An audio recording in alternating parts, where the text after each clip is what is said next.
但是中文是我的母语。Just to make that clear. Okay. So, what's your relationship with money? My relationship with money is a very complicated one because. Can I record? Yeah, you can record. It doesn't matter. Yeah. I don't think I've ever lived in a time where I had no money, but I've also never lived in a time when I had a lot of money. It's always been there. I just treat it as a tool, not necessarily this necessity, not necessarily something I have to have. It's just something that it's just a basic necessity, but it's not a strong desire to own.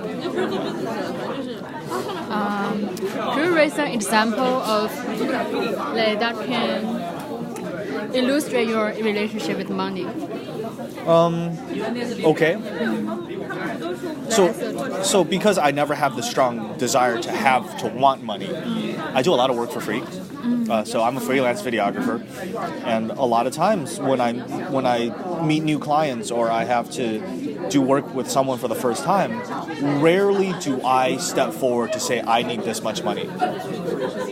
The question of compensation is always raised by the other side, and a lot of times I'll say, right now, let me give you the best product. We'll discuss money later. Or I'll just work for free, and then if you feel like my work justifies being paid, then let's do it.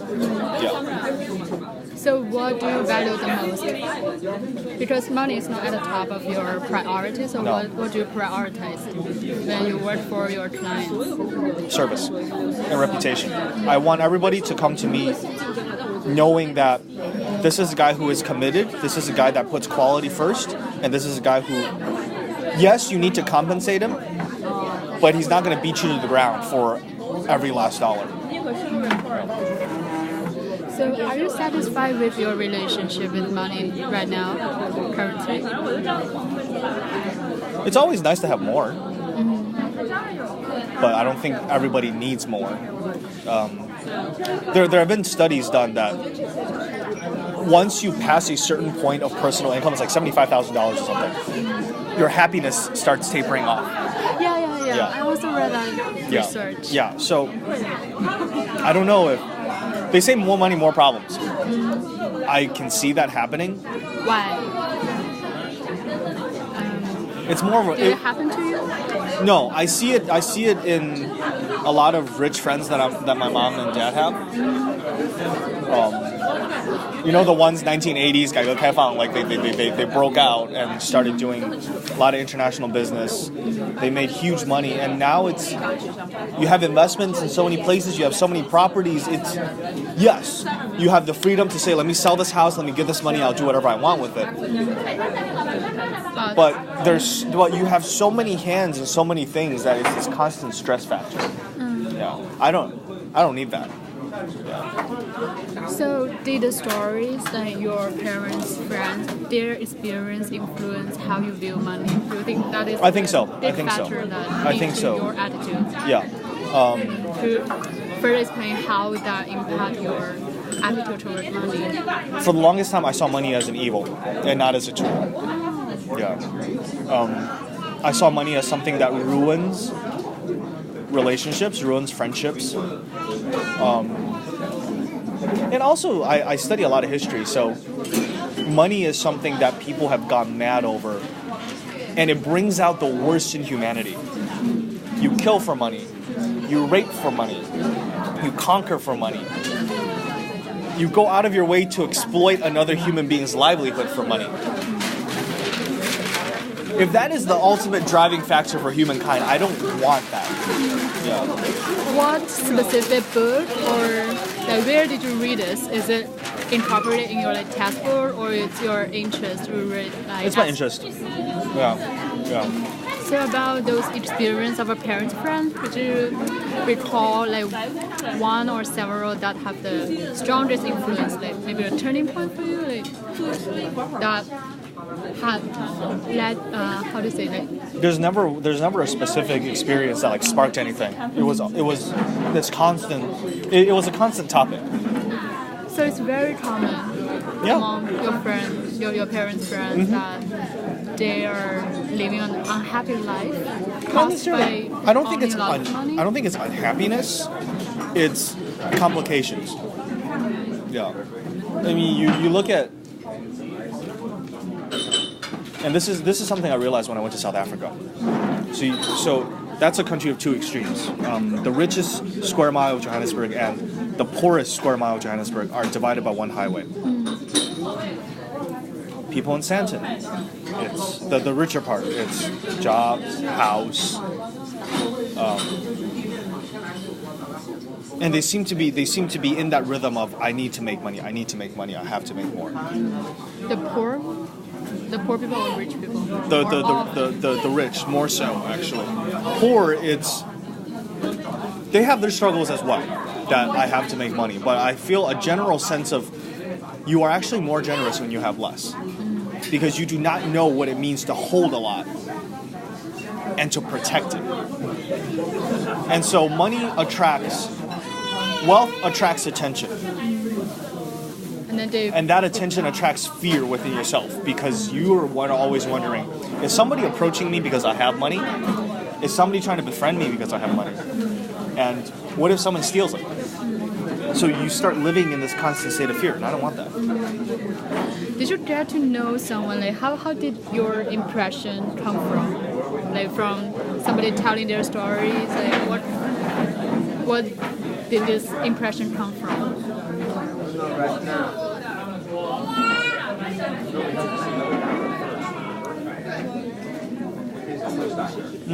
Friends who are stingy.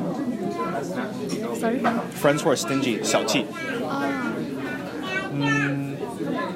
Parents, friends. Yeah, that way I would say. So, when did you be exposed to those parents' friend stories? Is it in your childhood? Like, what time period? Teenage years. When you are here? Teenage, yeah. After you came here? Yeah, after I came here. So those friends are in China or here? Still, and some of them, $100,000, $200,000, get a green card. And there I also see a bit of unfairness, because my family spent, I can't say for myself that I've spent, but my parents sacrificed and spent decades getting their American citizenship. And somebody waltzes from overseas, slaps money on the table, and gets a green card. So you kind of hold grudge towards them? I think to a certain degree, yes. When you have a lot of money, a lot of things become so easy. But don't you feel like envy them since they can get this thing No, so actually easily? no. I don't feel envy. Because I have it. Yeah. Do I wish that I could do the same in other parts of life? Yes. But I think there's a certain degree of appreciation you need to have for the challenges in life that present themselves when you are short of money. If everything is solvable by handing over a bunch of dollar bills, then I don't think there is that sense that I have to work for anything. Because I have to work and have to struggle more so than richer friends that I have. I think I learned to value a lot more things. Like what? Well, I learned to value things beyond just money, first off. I learned to put money not as my first priority. I learned to value friendships. I learned to value doing work for the love of the work versus doing work for the money. Again, I've seen friends who go to jobs that absolutely suck their souls out and that they absolutely hate. But it's got that fat-ass paycheck. And they stay, and they're unhappy, and they think suicidal thoughts on the way to work. Not all money is good money. No. So, when did you decide to work for the nonprofit? Right after graduation? When did I decide to become poor? Let's see. The day I decided I want to study journalism was the day I became poor. So good luck to you too. So you envisioned that Oh, hell yeah. when you made this decision to study? Yeah, I mean, a lot of my other friends are doing like computer science and programming and data coding and stuff. And now they're earning six figures. They have luxury apartments on Michigan Avenue and down the South Loop. And here I am, like trying to like just hold myself together out in Uptown. Yeah, it was something I completely expected. And you know what? I would not trade it for anything else. My job, I get to meet people that ordinary people don't get to meet. I get to go to places ordinary people don't get to go. I get to travel a lot. I get to experience humanity for what it is and not what it is on a spreadsheet. And that may be a skewed view of mine because I'm very artistic and humanistic. I may have this super biased judgment about people who work in tech and consulting and all the business desk jobs, right? I think that they may be richer financially, but I think I'm richer and more holistic as a person. So, could you explain to me more about your job and what kind of service to provide and how did you select your clients? I do video production, so that's producing, creative, consulting, editing, shooting. My first client was an old lady who owns an art gallery next door to the nonprofit that I worked at. And from there, it kind of just spread by word of mouth. And then you pick up things along the way, you meet people. If people come to me and they want me to work with them, then I always give them that chance. Yeah. So the first old lady you shoot for her gallery? Mm-hmm. And then just freelancing for clients. Yep. And did you, if some clients come to you and they are not those whom you respect, will you still take the job? If they're not ones I respect. Yeah. Maybe they're not. Maybe they're like merchant. Just their business, but not non-profit. No. I didn't say I didn't respect people who do desk jobs or businesses. Maybe respect is not the right word, but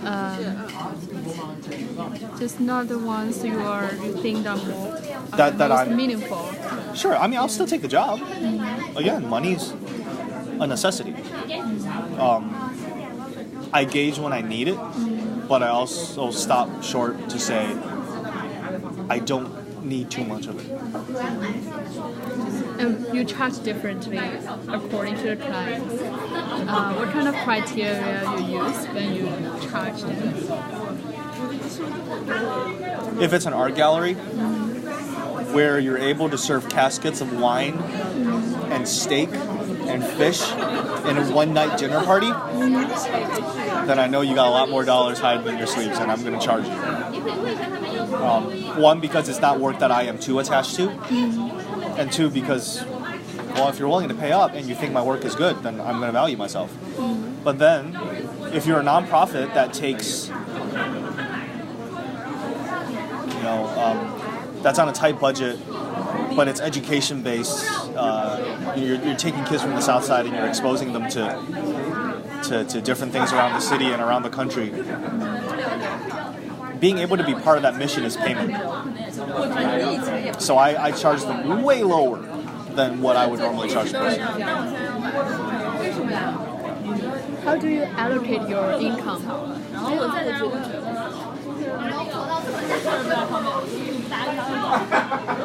I live very minimally. I don't have internet in my apartment. I don't don't own a car.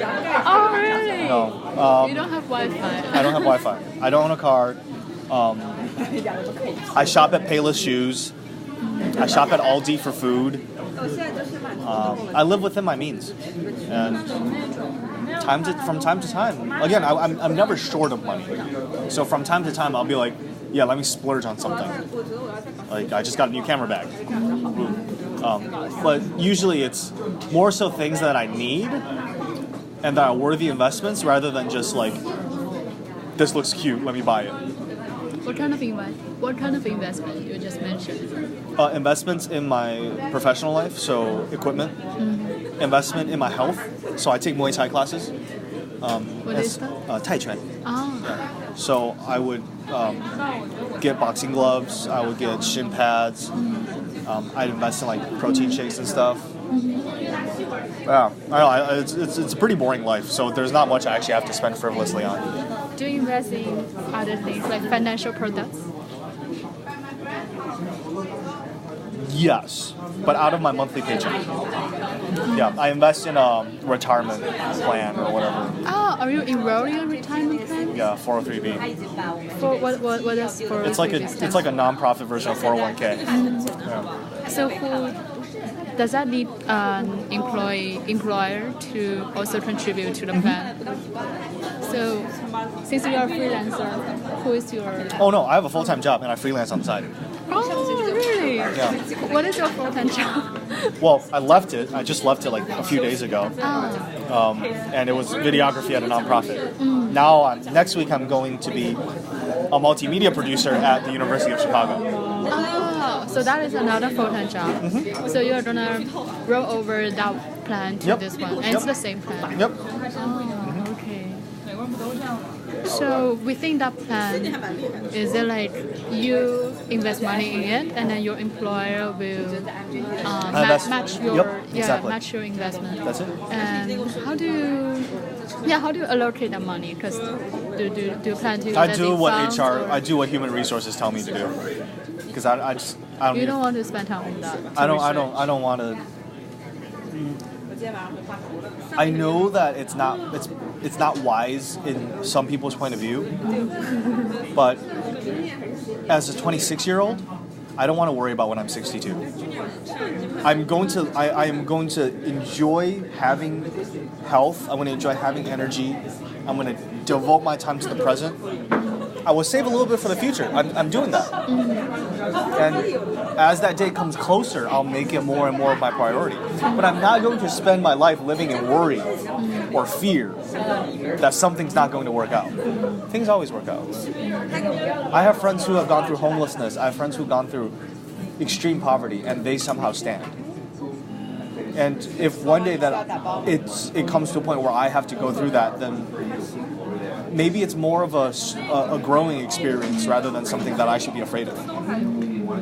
Do you mind telling me the proportion of the money allocation of your monthly 5%. income? 5% in retirement plan. Like, how much percent in the self-investment, like in the equipment and the fitness? That depends. Let's see. I can break this whole thing down for you. I make about... Wow, this is giving you sensitive information. I make about... No, it's fine. It's fine. I make about $4,500 a month. That's before tax, so you can do the calculations. I spend $775 on rent. I spend about $140 on my Muay Thai membership. I spend $100 a month on... What membership? Tai Chuan. I spend $100 on a CTA pass every month. I spend about... I want to say $50 to $70 on food every week. Yeah. I then miscellaneous things. I mean, I don't have a girlfriend, which helps. So yeah, that's kind of like my monthly expenses. I try to save. I always want to see green. I never want to see red. So the remaining money you put it in the bank? Yeah. Just a saving account, not other. I have a checking account. Yeah, checking and savings account. Yeah. I try to put money in my savings account every now and then, just so I can see the money go up. I like that. Yeah. But most of the time it's like paycheck to paycheck. I just burn through that cash. Yeah. 好像问完了。好，没问题。如果有 follow-up question 可以问你吗？ Yeah, you ask whatever you want to.